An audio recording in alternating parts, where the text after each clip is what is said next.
Hello from Russia. My name is Niki, I live in St. Petersburg city, and in this video I'm going to take you to one of the biggest malls in St. Petersburg city to see how it looks like 6 weeks after sanctions took place in Russia, and also we're going to check out a huge Russian supermarket and see if prices went really up or they stay on the same level again 6 weeks after the sanctions.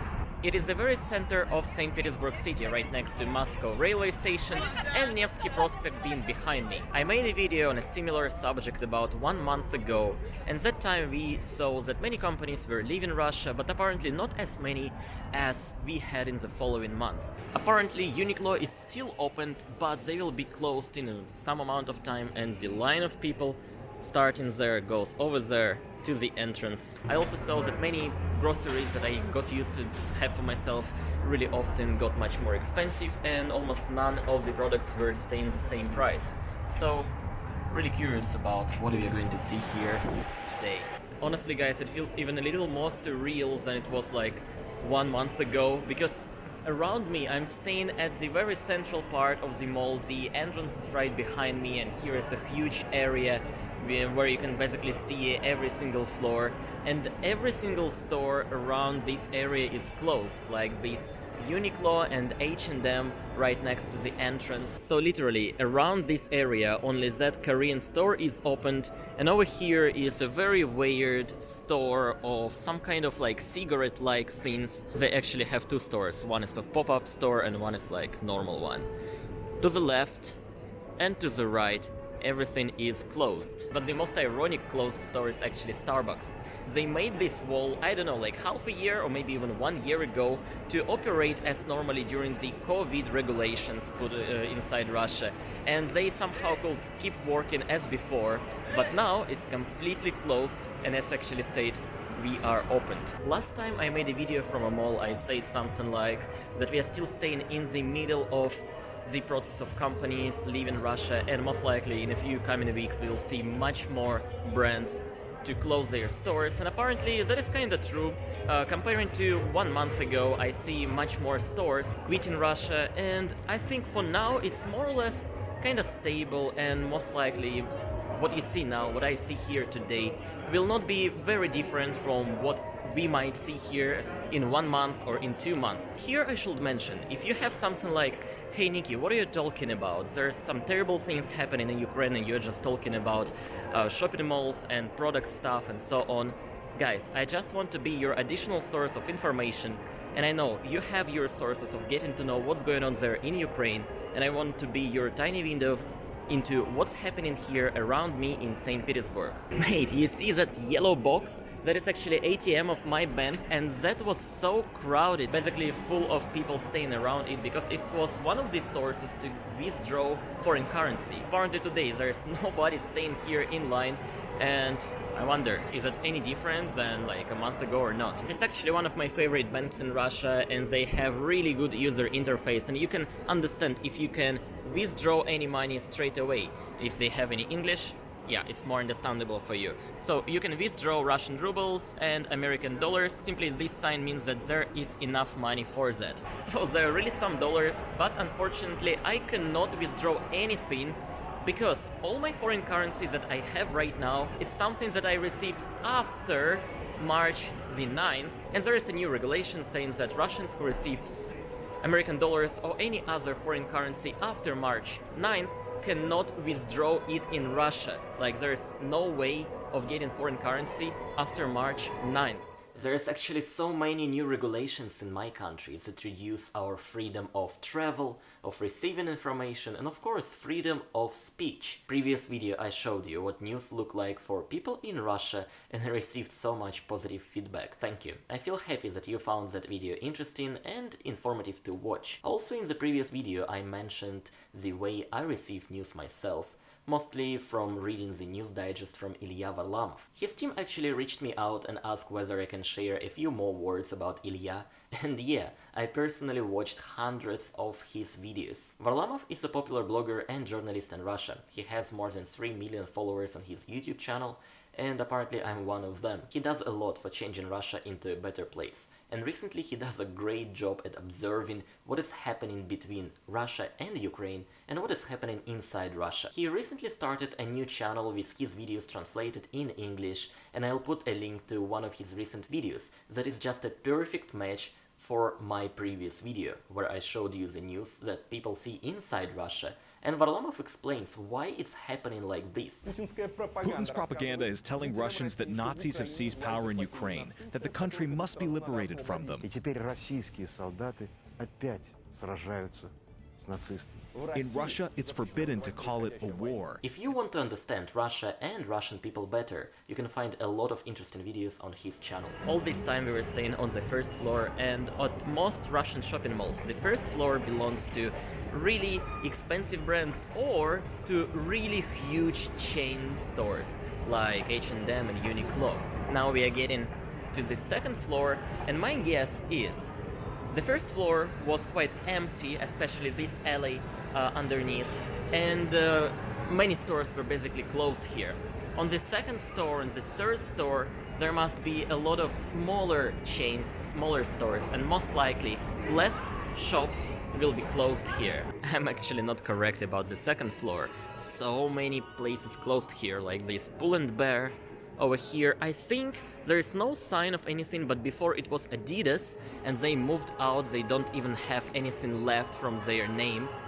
And over there is, I see, Bershka, Stradivarius, and few more stores. Some of them remain open, most of them are closed. In Russia we have no more Zara, we have Zarina.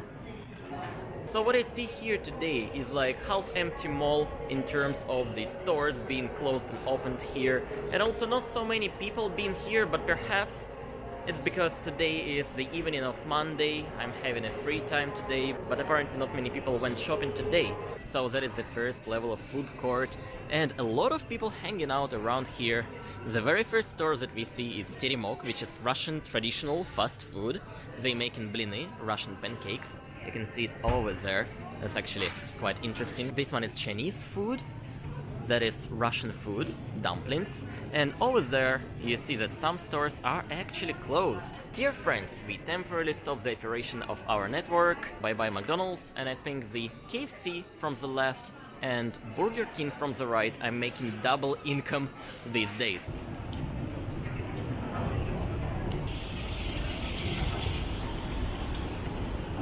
This place is really massive, and it basically has any kind of food you might think of. Found a restaurant of Vietnamese cuisine, and I think I'm going to get this one, pho bo, which is basically a soup with beef.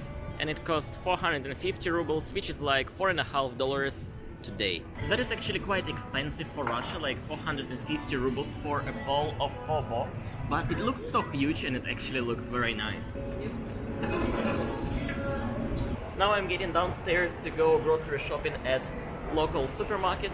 That is Petersburg, an average price supermarket in Russia, one of my favorites to go get my groceries. Petersburg is a huge supermarket, and I often come here to get my groceries. And at this very place, at Galleria Mall, they actually have not only the supermarket itself, they do have a tiny bakery over there, and they also have something like a mini cafe over there. Before coming here, I wrote a short shopping list, so we're gonna get everything that I wrote there, and I'll see if any prices for any of these products actually more or less same as my expectations, or they are much higher. Every single Russian supermarket has such kind of baked in a local factory bread, and it's literally nothing special. Looks just like this. This loaf cost 100 rubles, which is like a little bit more than $1, and honestly that is much more expensive than it was before, but I cannot remember the exact price.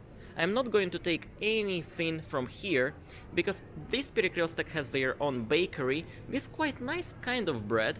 I actually enjoy getting such kind of tiny ciabatta with olives and such tiny, really little buns. These tiny buns cost 10 rubles each, and it's actually exactly the same as I got it like 2 months ago. Next thing we are looking for is something sweet, and I really hope to find Galansky waffle. That's literally my favorite kind of waffles. And last month I couldn't find it in my local supermarkets, and I have no idea why they actually disappeared from there. From what I see here, they are at the same very spot. But the difference is the price. So 120 ruble for one pack of these Holland waffles, Waffle Galansky, is actually so much. Before I paid 70 ruble for this pack, and sometimes even cheaper if it was any kind of promotion for this, and now it costs 120 rubles per pack, so apparently 80% more expensive, more or less. That's a big difference. Honestly, I can't remember price for every single product here.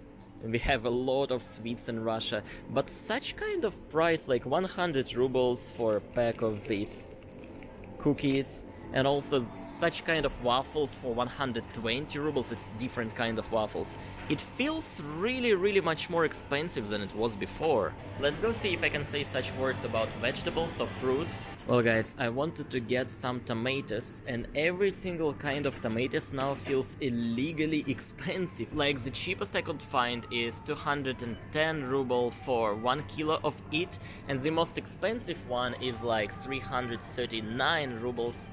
I guess it's these kind of orange ones. Meanwhile, the price that I get used to see normally in a Russian winter is like 180-200 rubles for a kilo. So it's like the cheapest ones over here is kinda in that border, but any other got much more expensive.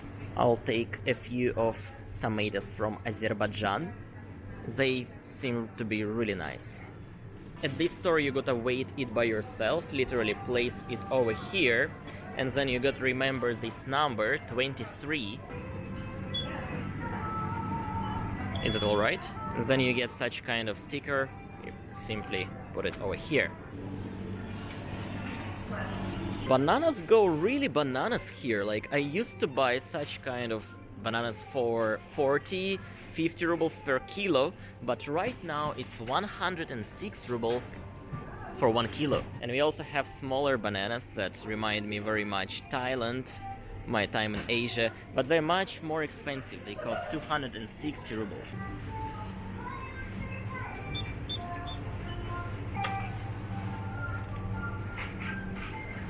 Next thing we are looking for is rice, and I used to get some rice for about 120 rubles per one pack, and I'll try to look for exactly that kind of the rice that I got last time and see if it is any different. So this is the rice that I used to buy before. It is Kubansky, and I paid 120, maybe a bit less rubles for that. Right now that is 142 rubles, which is like a little bit more expensive, but I'm not going to get this one today. Instead I want to get such kind of jasmine rice, which is much smaller, and I actually want to cook this one tonight. It's 92 rubles for a small pack. Next thing we are gonna get is some dairy products, and in Russia we have a lot of dairy stuff, starting from such kind of condensed milk or any kind of creams or any kind of, I don't know, butter, doesn't count. We also do have like smetana and many more stuff, and today I'm actually looking for baked milk. It's over here, toplёное молоко, baked milk, which looks a little bit more like caramel color. It tastes a little bit more like caramel too, and it cost 94 rubles, which is honestly much more than before. I used to buy this for like 70 rubles before, now it's like 95. This is the eggs that I was getting every single time for myself. Usually it costs like a little bit less than 100 rubles. Then a few weeks ago it was 110 rubles, now it's like 120 rubles, so you see the inflation. And I am not going to take this one today, because I saw such kind of eggs for discount, also C0, so basically same as that one, for 90 ruble, which is okay price, but originally it cost 115, which is quite expensive. Also I'm going to get some grated Parmesan cheese, and it's like more or less the same for 270 rubles for such kind of pack. I think it was a little bit cheaper before, but I cannot remember for what price exactly. found this kind of pesto sauce, which is actually having the local trademark Перекресток, which is this supermarket's name, but actually it was made in Italy for this supermarket, which looks pretty nice. I'm gonna get this one for 190 rubles. Here is the entire stand of Miratorg meat. It's a huge Russian company producing any kind of meat. And here's the beef, minced beef, for originally 250 rubles, but if you have the supermarket's card, you will pay 190 rubles for 400 grams of it, so it looks reasonable. And actually I know that this one is a good quality, so I'm going to take it. And 200 rubles for this pack, it doesn't feel too expensive. I think it's more or less same as before. Maybe even before it could be a nice price for such kind of beef. Now we have the last thing, the red fish. Let's go see how much is that. Apparently we have two options, either in such kind of refrigerator or such kind of fresh salted fish, and the price for it is like 1,900 ruble for 1 kilo or 1,700 for 1 kilo for different kinds of fish. Although it's not the fish that I usually get, like I almost never get that kind of fresh stuff. I don't know why, like personally I prefer getting such kind of small packs for like 200 grams, but now it's much more expensive. I used to buy this kind of fish for like 250 rubles before, now it's like almost 500 rubles, and as an interesting result of prices going up, I see this kind of brand and mostly any other kind of brands, they have much smaller packs of this fish. It's 120 grams, like just look at this, 120 grams in a pack for 300 rubles. So here's what I'm going to get. It's like 180 grams for this kind of fish, and it cost 400 rubles before, 280 rubles with a discount. And guys, I just realized one thing, that many people in Russia, including myself, got used to have very low salary, very low income, and we pay a lot of attention for such kind of discounts. And I don't know, for me it's still a thing. When I go to a supermarket, I often pick a product that is like being discounted. I just check the best before date, and if that's alright, I'm getting this, just like you saw me doing today. I actually wonder if it's like typical for Russia and post-Soviet countries, or it's also a thing in your countries. Here's our cart today, all the stuff that you've seen me buying. And also I found these soba noodles and also this tom yum paste. And this one cost about 50 rubles, which is normal price, and this one is actually discounted for like 80 rubles a pack, which is very cheap. Now let's go pay for that. This store you can either use such kind of physical cashiers, or you can go a little bit farther and use any of these modern machines, which I of course prefer using. Let's go over here.